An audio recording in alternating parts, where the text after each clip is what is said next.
नर्मदा पायी परिक्रमा. 2 अश्रद्धांचा एक सश्रद्ध प्रवास. नर्मदा पायी परिक्रमा करताना आपण मैयाच्या कुशीत कसे बिनधास्त असतो याचे अनेक प्रसंग जसे आहेत तसे आणि स्वतःच्या भाषाशैलीत दैनंदिनी रूपाने लिहिण्याचा प्रयत्न केला आहे. नर्मदे हर. दैनंदिनी लेखक श्रीयुत वामन गरुड. वाचक स्वर सौ रत्नावली घोगरदरे.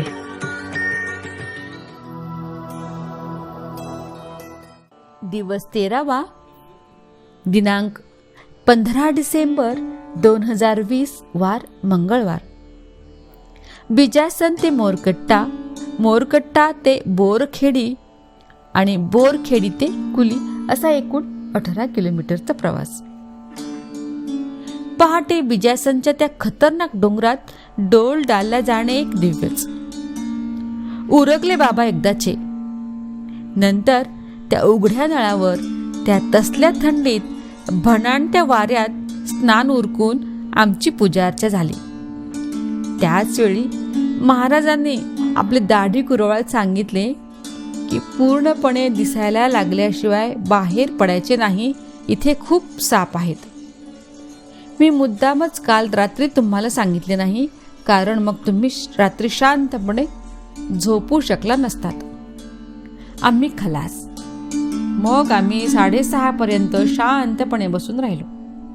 त्याच दरम्यान महाराजांनी चहा आणि डाळिंबाचे दाणे बालभोग म्हणून आणून दिले. पूर्ण दिसायला लागल्यावर पाठीला सॅक अडकवल्या व नर्मदे हर करून तो आश्रम सोडला.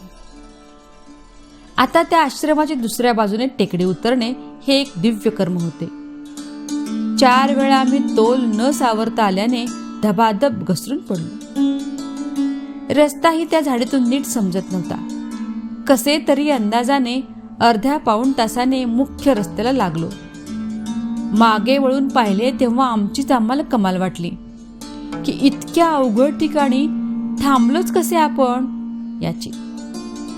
शूल पाण्याची ही एक छोटीशी झलक तर नाही ना, हाही प्रश्न त्यावेळी मनात आला. 9:30ला मोरकट्टा आले. खरं तर काल या ठिकाणी आम्ही येऊ शकलो असतोही, पण पाल्याच्या महाराजांनी आम्हाला बिजासनला चांगला आश्रम आहे, आज तिथपर्यंतच जा असे सांगितल्याने आम्ही त्या आडवळणी ठिकाणी विनाकारण थांबलो असे वाटून गेले. कारण आळंदीचा तरुण तुर्क ग्रुप काल इथेच थांबून आज भल्या पहाटे मोठ्या उत्साहाने पुढे पळाला. आम्ही मोरकट्ट्यात रस्त्यावरच एकाकडे चहा पिऊन नंतर चढ उतार करीत थांबत उठत बसत 12च्या दरम्यान बोरखेडीला हिरालाल रावतकडे आलो. त्याने आल्या आल्या आमचे हसून स्वागत केले. आमच्या अगोदर तेथे 50 परिक्रमावासी ग्रुपने आपापलं जेवण बनवत होते. आम्ही जाताच हिरालालने प्रथम आम्हाला चहा दिला व गव्हाचे पीठ दिले. शेजारीच एक चूल नुकतीच रिकामी झाली होती. त्यावरच लगेच सौरशालीने पोळ्या करायला घेतल्या. तेवढ्यात हिरालाल तिच्याजवळ जाऊन म्हणाला की इतरही काही परिक्रमावासी आहेत की ज्यांना चपात्या करायला येत नाहीत.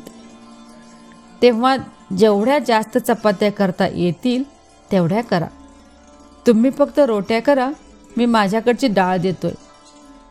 मग वृषाली आणि दुसऱ्या एक नगरच्या महिला परिक्रमावासींनी चपात्या लाटायला सुरुवात केली आणि आमच्यातील श्री पांडेंनी त्या भाजायला सुरुवात केली आणि मग धडाधडा पंक्ती बसू लागल्या. अनेक परिक्रमावासी हिरालालने दिलेल्या मुगाच्या पातळ तिखट जाळ आमटीत त्या गरमागरम चपात्या कुस्करून करीत नाक पुसत पुसत हाणत होते आणि काळजीने झटकन पुढे सटकत होते.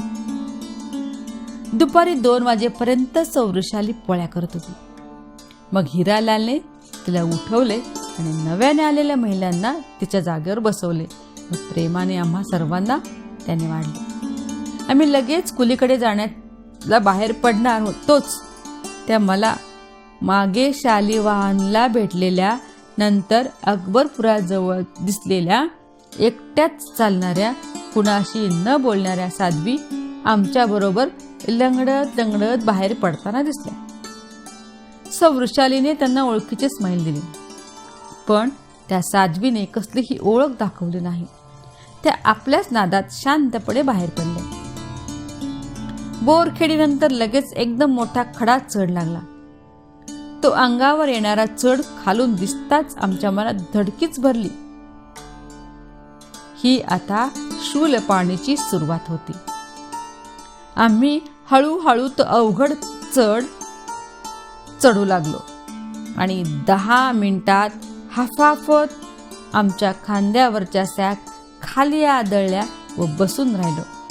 आमच्याबरोबर आता एक नगरचा मोठा म्हणजे 10-12 जणांचा ग्रुप होता. त्यापुढे एकट्यात लंगडत लंगडत चालणाऱ्या त्या साध्वी होत्या. सर्वात मागे आम्ही दोघे होतो. आम्ही बसताच सगळेच बसून गेले आणि कमंडलीतील पाणी पीत काहीतरी गप्पा मारीत राहिलो. त्या साध्वी पण एका बाजूला काही न बोलता एकट्याच बसून राहिल्या. आम्ही सर्व पुन्हा चालू लागल्यावर त्या साध्वीही उठल्या आणि कणहत कणहत चालू लागल्या. एवढ्यात कुणीतरी हिरालालला फोन करून सांगितले की कुणाचा तरी तिथे मोबाईल राहिलाय, तो वरती घेऊन येईल का. हिरालालही पटकन गाडीवरून तो मोबाईल घेऊन आलाही. आता आम्ही त्या लंगडणाऱ्या साध्वीकडे न पाहता तिला ओलांडून पुढे निघालो. हिरालाल मागून आला. त्यांनी पुढे जाऊन कुणाचा होता त्याचा मोबाईल देऊन आला व मागे येऊन मला त्या साध्वीकडे बोट दाखवून म्हणाला, कहा की हे माताराम, आतापासूनच ती लंगडत आहे, पाय टम्म सुजलेत. ही कशी हा सारा शूलपाणीचा प्रवास पार पाडणार. काका, तुम्ही मराठीतून तुमच्या भाषेतून तिला सांगा की आत्ताच मागे फिर, पुढे तुला औषध वगैरे काहीही मिळणार नाही. मी त्या साध्वी येईपर्यंत थांबून राहिलो. त्या जवळ आल्यावर मी त्यांच्याकडे हसून पाहिले व म्हणालो की माताराम, तुम्हाला नक्की काय त्रास होतोय. त्यावर त्या शांतपणे म्हणाल्या की यानेच काहीतरी तुम्हाला उलट सुलट सांगितले ना. मी काल संध्याकाळी इथे आले तेव्हापासून तो माझ्या मागे लागलाय की तुम्ही पोर्टर घ्या. मला पोर्टर घ्यायचा नाही. माझा पाय मुरगळला आहे, पण तो हळूहळू बराही होईल. माझा बोजा मीच नेणार आहे. मला पोर्टर नको आहे. मी यावर ठीक आहे म्हणालो. त्यावर तिची मला खरंच दया आली. हिरालालच्या सीट मागे एक मुलगा बसला होता. त्याला तिची सॅक कुलीपर्यंत नेण्याची विनंती केली. तो तयारही झाला, पण त्या साध्वीचा त्या बॅगेत जीव अडकला होता. त्या मुलाने तिची सॅक उचकटली आणि काहीतरी घेतले तर ही तिच्या मनात शंका डोकावली असणार. हे मी बोलून दाखवताच ती हसली आणि मग तिला म्हणालो की आपण तर इथे कशात अडकायची नाही हे ठरवून घरातून निघालोय ना, मग कशाला मोह धरता या सॅकचा. द्या त्या मुलाकडे, तो पोचवेल बरोबर. मग तिने ती जळशील सॅक त्या मुलाकडे दिली. तोही ती घेऊन निघूनही गेला. त्याने तिच्याकडून कसलेही पैसे घेतले नाहीत. आता आमच्याबरोबरचा सर्व ग्रुप एकदम पुढे गेला होता. वृषालीही त्यांच्यातील महिलांच्यात मिसळून पुढे सटकली होती. मी आणि त्या साध्वीच मागे राहिलो होतो. मग आम्ही दोघेच तो डोंगराचा चढाव उताराचा रस्ता त्या साध्वीच्या चालीने चालत राहिलो. परवा दिवशी केव्हा तरी त्या मुरमावरून घसरून पडल्या. त्यांचा पाय वाटेत तसा वाकडा पडल्याने त्यांच्या मस्तकात भयंकर कळ गेली आणि त्यांच्या लक्षात आले की आपला पाय भयंकर दुखतोय. तरीही त्या चालत चालत काल संध्याकाळी बोरखेडीला आल्या. मग मी त्यांच्याशी इतर काही गप्पा मारू लागलो आणि त्यांचे लक्ष त्या दुखऱ्या पायाकडे जाणार नाही किंवा कमी जाईल असे काहीतरी करीत राहिलो. वृषाली व ग्रुप 5च्या अगोदर त्या गावाबाहेरील एकदम उंचावर कठीण चढावर असलेल्या एकुलत्या एक आश्रमात पोचले. मी मात्र त्या साध्वीबरोबर फालतू गप्पा मारीत हळूहळू त्यांना घेऊन निघालो. इथे सूर्यास्त झाल्यावर लगेच अंधार पसरतो. माझी धडपड सूर्यास्तापर्यंत तरी त्या आश्रमात पोहोचायची होती, पण ते जमले नाही.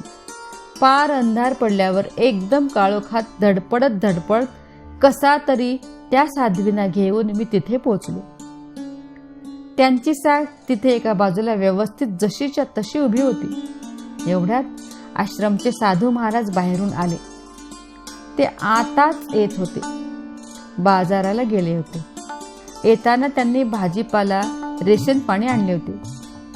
आल्या आल्या त्यांनी सर्वांना काळा चहा करून दिला. इथे लाईट हा सौर ऊर्जेवर होता. तो त्यांनी सुरू केला. मग स्वतः चहा पिऊन त्यांनी गांजाची चिलीम ठासून भरली. त्यांच्या मागून आलेल्या तिथल्या 2 तरुणांनी तोवर त्यांचे रोषण पाणी योग्य जागेवर ठेवून चिलीम शेड केली.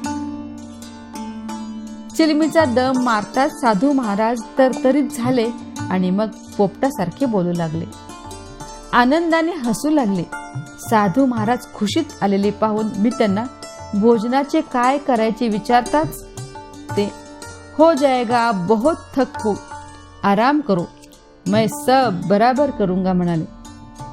मग त्यावर मी त्या साध्वींना होणारा त्रास सांगितला व इथे कोणी मुरगाळलेला पाय चोळणारा माहितगार मिळेल का विचारले. त्यावर ते बघू म्हणाले. मग मीच त्या साध्वींच्या पायाला माझ्याकडील मॉलिश तेलाने पाय चोळून दिला. बोट हलवून मोडली, त्यामुळे त्यांना जरा आराम मिळाला. मग माझ्याकडील एक पाय मुरगळण्यावरची घेतलेली गोळी त्यांना जेवणानंतर घेऊन आराम करण्यास सांगितले.